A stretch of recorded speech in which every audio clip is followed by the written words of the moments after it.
Hi friends, welcome back. We have this wonderful video that we are going to be reviewing today. Let's go over it on today's episode of I Don't Think So. Now, many of the things that go on in LGBTQ is that people have different families. Now, this is the one thing that we keep talking about on our podcast. And by the way, if you haven't looked up this podcast, you're going to want to follow it regardless if you believe that being ex-gay is a sin or not. We do conservative gender studies in my hair. It's a little fluffy today. But regardless of that, we talk about a lot of topics and we have all sorts of programming that we've rolled out. But one of the reasons why we're bringing up this video is that because of some of the things that they are doing, we like to showcase different avenues and different concepts. Without further ado, let's dive into today's episode of I Don't Think So, where they talk about what they're doing as a polyamorous relationship. From what I understand, this person is, one of them is a trans man, which was a woman that became transitioned to physically appear as a man. Let's dive into that and let's see kind of about this gender clothing thing that they do on their child.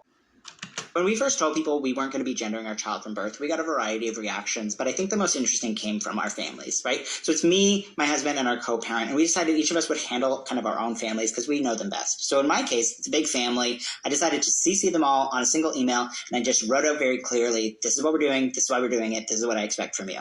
And I think all of them appreciated that clarity, like very direct, expectations. Do they meet all of those expectations all the time? No. And I knew that going in. But I just asked them, try your best. And when my kid is old enough, you will need to respect whatever their own preferences are.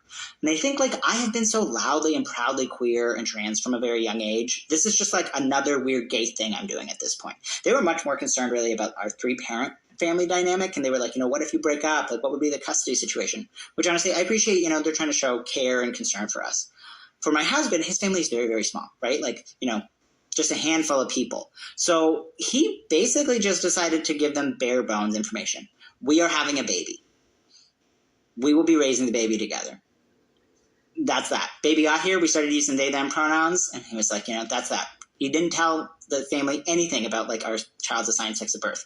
And so because they don't have any information to go on, they kind of have to use neutral language or at least flip-flop. Sometimes we show up with our kid in a little dress and our child is she-her the entire time. Sometimes we show up with our kid in overalls and our child is he-him the entire time. And it's just sort of okay, whatever. And if they have questions, they can ask us. And then with our co-parent, I think she mentioned it to her family a couple times, but really we didn't have the big talk about it until the baby was here. And all of her family came over to our house and we're passing the baby around. Oh, amazing. The gift of life, whatever.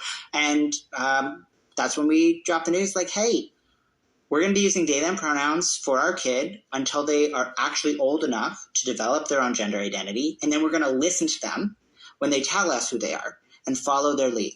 And have those conversations together and treat it as an ongoing thing. And it's what are you going to do?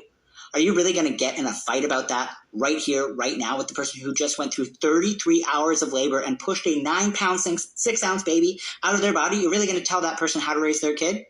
On something as inconsequential as pronouns? No. So, they try. They genuinely do. And I think that's the thing that has really hit me the most. People can surprise you. There are a lot of folks, who still kind of struggle with what we're doing or why we're doing it, but they get that this is our call. And also when our kid is older, the expectation is that everybody is going to respect that child's identity and pronouns, whatever those might be. And so long as we can be on the same page about that, everything else can kind of work itself out. So in light of this going on, let's talk about this for just a hot tamale. One of the things is that they have, their own relationship. They're asking people to go ahead and respect the things that they have going on. And that's very, very important when we have this go on in our lives, is that we have to respect people. We may not agree with the way that they have their own family. And people can determine things like this. It's a little awkward and strange, and it does produce a lot of confusion. So there's that. But a lot of other things that it does is whenever you start saying it's our call, what are you referring to when you say it's your call? It's your call to do what? Tell other people that they have to watch their language and that pronouns don't mean anything. So this is the deal, is that this is becoming a religion. And we've talked about how neopronounism is its own religion. Now, if you believe that, then that's your right to believe that. But objectively, you can't really get too pissed off if people still believe that they want to hold on to pronouns. And again, that might be just a level of respect that you can show that person, but it can also be respectful for you to realize that people don't have to change because you believe a certain thing.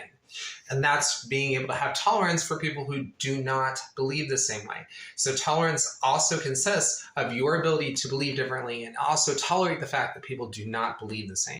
Oftentimes, I find this to be the case in these gender conversations is that they say pronouns don't matter as much. Actually, they do matter because that determines language on a variety of different things. In visual language, it's very important because in all visual language that are signed, that's actually indicator. Matter of fact, that would be like trying to redo all of philosophy. So really, in some of this, we are seeing that some of this is gay philosophy. It's not gay philosophy because not all gay people believe this. So it's really a person who believes very, very strongly that they're going to be able to do things. And I don't know if that's actually very fair or healthy to do this award. And there seems to be kind of this notion in this type of movement, especially there was a video a while back where people were going and they were using a squirt bottle on somebody. So yeah, there's that.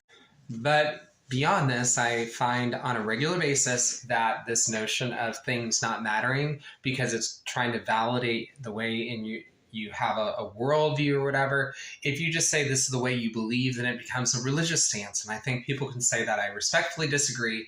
And if they're born a certain way, I'm not going to give up my convictions because you have this whole belief system that I don't support. And I can still love you while not supporting abortion, or I can still love you whether you smoke and I don't believe in smoking, and you can go on to all the other areas. But what happens is people treat this area as way above their religion or way above these areas, and that's not healthy to do because what it does is it truly isolates people from really society. And there's an ongoing issue where the gay community kind of stays in the gay community and they don't really tend to go beyond it.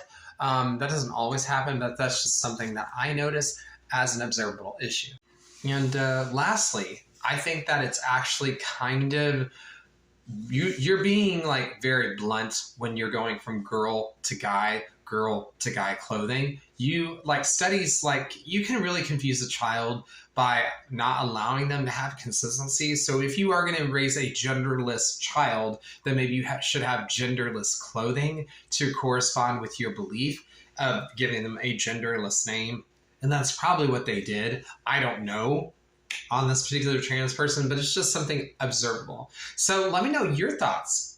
Are there comments? And check out our podcast that you can go find, and you can look up to hear all sorts of doohickeys. You can find us on YouTube where we compile a playlist, and I'd love to hear. Drop a comment below, and we'll see you on the flip side. My name's Sean, a previous gay rights activist.